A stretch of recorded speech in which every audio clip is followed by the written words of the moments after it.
얼마 전에 미국에서 CES라고 세계가전 박람회가 열렸어요. 여기서 LG전자가 컨셉카를 공개했습니다. 알파블이라고. LG가 생각하는 자동차의 미래는 약간 요런 모습이다. 우리가 손대면은 뭐 이 정도까지는 만들 수 있다. 이런 걸 보여주는 컨셉카인데 약간 SF 영화 같더라고요. LG가 이제는 차도 만드나 싶을 수 있는데 당연히 완성차는 아니고요. 여기에 들어가는 부품이나 전자제품, 소프트웨어 같은 걸 만들고 있습니다. 특히 요즘은 자율주행 레벨 3가 상용화가 되면서 운전대에서 손을 떼는 시간이 길어질 전망인데 남는 시간에 뭐라도 해야 되잖아요. 그래서 LG전자가 이동 자체를 탐험이자 놀이, 휴식의 공간으로 만들겠다고 하고 있습니다. 이거를 보여주는 게 알파블이고 보면은 이게 용도에 맞게 내부의 공간 자체가 바뀌더라고요. 운전을 안 할 때는 운전대가 접히고요. 앞좌석이 또 돌아가서 뒷좌석이랑 마주 볼 수도 있습니다. 가족들끼리 마주보고 대화하면서 이동할 수 있다는 거죠. 영화 볼 때는 천장에 붙어있던 TV가 내려오고 게임을 할 때는 컨트롤러가 레일을 타고 나옵니다. 커피 마실 땐 커피 머신이 나오고요. 앞에 냉장고도 있어가지고 간단하게 밥도 먹을 수 있어요. 이 자동차가 나만의 영화관, 게임방, 카페, 식당이 되는 거죠. 나는 그냥 경치나 보고 사람이나 구경하겠다. 그러면 알아서 그런 길만 골라서 주행을 하고요. 가다가 중간에 누가 선글라스를 끼고 있는데 너무 멋있는 거야. 탐나. 그러면 즉석에서 검색을 할 수 있는데 신기한 게 차 유리예요. 이 선글라스에 대한 정보가 뜹니다. 차 유리가 그냥 모니터가 되는 거예요. 이게 헤드업 디스플레이라는 건데 진짜 SF 영화 같죠? 만약에 내가 좀 피곤하다, 잠이나 조금 때리고 싶다 하면은 테라피 모드를 작동할 수 있는데 온도에다가 습도, 조명까지 알아서 맞춰줍니다. 최상의 수면 환경을 조성을 하는 거죠. 직장이 멀어요? 차에서 자면 돼요. 도착해가지고 내리면은 살균의 새 차의 충전까지 알아서 다 해놓습니다. 그리고 또 신기한 게 차량 밖에서 앞범퍼 쪽을 보면은 여기도 디스플레이 같은 게 있어요. 여기에 문구 같은 거를 띄울 수 있거든요. 이걸로 밖에 있는 보행자랑 소통을 할 수 있습니다. 먼저 가세요. 괜찮습니다. 먼저 가세요. 이거요? 이거 신기하죠? LG에서 만든 거예요. 뭐 이런 느낌?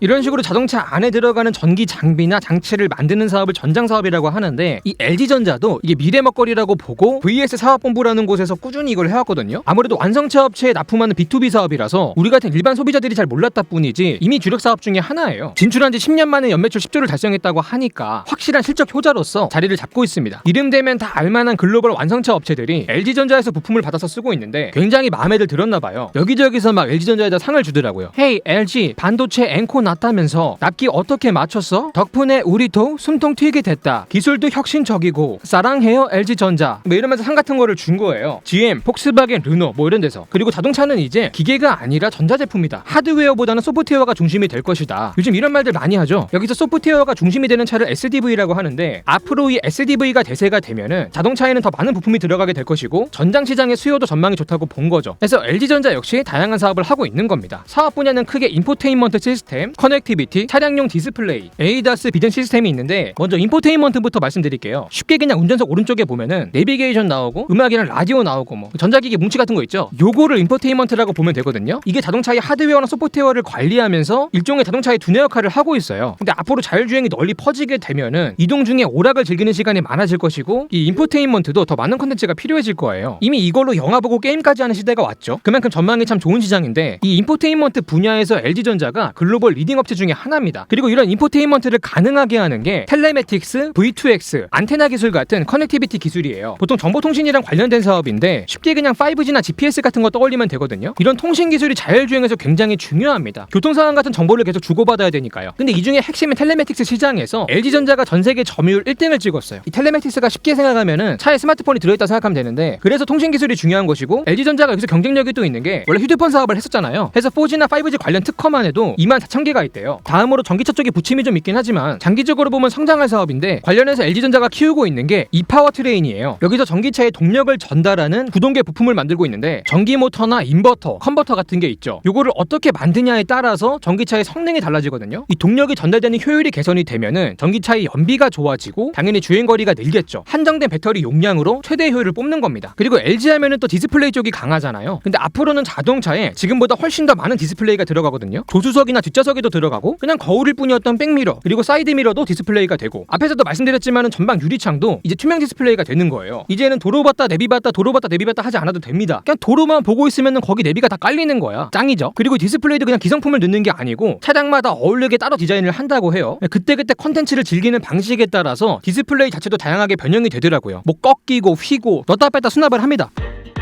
다음으로 자율주행 쪽에서 중요한 게 ADAS 기술인데 쉽게 그냥 운전을 도와주는 기술이에요. 차선 밖으로 나가면 돌아오게 잡아주고, 어린이 보호구역 들어가면 감속해주고, 갑자기 사람 튀어나오면 브레이크 밟아주고, 제한속도 맞춰가지고 정속주행해주고, 이렇게 운전을 안전하고 편하게 할 수 있는 기능들인데, LG전자가 이 분야에서도 기술적인 강점이 있는 게 자동차의 눈이 될 수 있는 전방 카메라도 만들고요, 또 차량 내부를 보는 카메라까지 만들고 있어요. 이게 탑승자의 행동이나 사물을 감지를 해가지고 그때그때 상황에 맞게 대응을 하는 거죠. 다음으로 LG전자가 전장은 아닌데 인프라 사업으로 전기차 충전 쪽도 하고 있어요. 요것도 미래 먹거리다 해가지고 뭐 주택이냐 충전소냐 상업시설이냐 이런 용도에 따라서 다양한 제품을 선보이고 있습니다. 자, 가전은 LG다. 한 번씩 들어본 말이죠. 그만큼 가전기업으로서 오랫동안 신뢰를 구축해왔는데, 사실 이런 이미지 밖에서 하는 사업들, 우리가 잘 모르는 사업 포트폴리오가 되게 많습니다. 큰 줄기로 보면은 B2B 쪽 비중을 높이고 있어요. 원래 가전이라는 게 일반적인 소비자한테 파는 만큼 전형적인 B2C 사업인데, 이제는 기업을 대상으로 장사를 하는 B2B에 더 힘을 실어보겠다는 거죠. 완성차 업체에 납품하는 전장도 결국은 B2B 사업이고요. 이런 B2B 말고 또 다른 큰 줄기로 논 하드웨어라는 게 있습니다. 이게 뭐냐? LG전자가 원래 제조업 쪽이잖아요. 가전이나 전자, 기기 같은 거 만드니까. 근데 이런 형태가 있는 유형의 제품을 넘어서 무형의 상품과 서비스를 더 많이 팔겠다. 뭐 솔루션이라든가 소프트웨어, 플랫폼, 구독, 광고, 컨텐츠, 엔터테인먼트, 앞으로 이런 쪽에 힘을 좀 주겠다 이러고 있거든요. 이 무형의 사업을 대표하는 것 중에 하나가 OS 사업인데, 보통 컴퓨터에는 윈도우 같은 OS가 들어가죠. LG에도 웹OS라고 따로 OS가 있어요. 기본적으로 LG전자가 만든 스마트 기기에 탑재가 되고요. 당장은 스마트 TV, 그리고 무선 TV인 스탠바이미, 빔 프로젝터인 시네빔 같은 제품에 들어가 있고요. 요즘은 또 차에도 들어가 있습니다. GV80이나 EV3 같은 데 들어가 있더라고요. 아마도 소비자들이 가장 쉽게 접할 수 있는 거는 스마트 TV를 통해서일 것 같은데, 갑자기 무슨 OS 사업일까 싶죠. 근데 하는 근거가 있습니다. 지금 전 세계에 팔린 LG 스마트 TV가 2억 대가 넘거든요. 그 밖에 디바이스까지 하면은 7억 대가 넘게 깔려 있어요. 이 OS가 들어갈 하드웨어 인프라가 이미 다 마련되어 있다는 거죠. 앞으로는 제품만 팔고 끝이 아니라 이 제품을 통해서 무형의 서비스까지 팔면서 매출을 지속적으로 창출을 하겠다. LG전자의 제조업 역량과 하드웨어 기반을 소프트웨어 사업으로 확장하는 데 쓰겠다. 이런 그림을 그리는 겁니다. 특히 웹OS에다가 LG 채널이라는 걸 만들었는데, 광고만 보면은 컨텐츠가 무료로 제공이 됩니다. 이미 전 세계 29개 국가에서 서비스가 되고 있고요. 채널도 3,800개 이상이라고 해요. 벌써부터 수익성도 입증을 하고 있고요. 올해는 매출 1조 원 돌파가 예상되고 있대요. 심지어 요즘은 자체 OS가 없는 기업이나 디바이스에 이 웹OS를 제공하기도 하거든요. 타사 제품에까지 들어가 앉으면서 OS 사업의 인프라가 더 커지고 있는 거죠. 사실 이 인프라 다음은 이용자를 확보해야 되는데, 결국은 콘텐츠가 좋아야 되잖아요. 그래서 콘텐츠 사업자들이랑 협력을 많이 하고 있고요. 콘텐츠의 종류도 뭐 클라우드 게이밍이라든가 홈 피트니스, 원격 의료, 화상회의, 교육, 이런 식으로 다양하게 들려갈 계획이라고 합니다. 자, 다음으로 지금 같은 여름에 제일 중요한 가전이 에어컨인데, 사실 이 에어컨이 가전이나 사람한테만 필요한 물건은 아니거든요. 뭐 여러 가지 설비나 건물에도 굉장히 중요합니다. 예를 들어 데이터 센터 같은 경우는 방 전체가 반도체의 덩어리 뭉친데, 이 반도체가 발열이 엄청나잖아요. 80도까지 올라가요. 계란 까면 후라이도 해 먹을 수 있어요. 근데 이런 거를 방 하나에다가 수천 개를 채워놓다 보니까 냉방을 굉장히 세게 돌려야 되는 거예요. LG 휘센 같은 가정용으로는 안 되는 거죠. 따로 고성능의 대형 냉방 설비가 필요한 겁니다. 그래서 LG전자도 이거를 만들고 있는데, 대표작 중에 하나가 칠러예요. 요거는 초대형 냉방기거든요. 주로 데이터 센터라든가 배터리 공장, 반도체 공장에 들어간다고 합니다. 그 스타필드도 가면이 되게 크잖아요. 그래서 LG전자에 칠러가 들어간다고 하더라고요. 나중에 가시면 아는 척 한번 하세요. 유튜브에서 봤다고 하진 마시고, 모양 빠지니까 경제기사 봤다고 하시면 됩니다. 똑같은 내용이에요. 어쨌든 지금 이 칠러가 세계적으로 판매량이 증가하면서 미래의 먹거리 역할을 톡톡히 해내고 있는데, 전망이 굉장히 좋은 시장이긴 해요. 지금 대인공지능 시대가 오고 있잖아요. AI 전용 데이터 센터도 경쟁적으로 짓고 있고, 이 칠러 같은 초대형 냉방 설비의 수요가 많을 수밖에 없는 거죠. 이 칠러 말고도 여러 가지 제품이 있는데,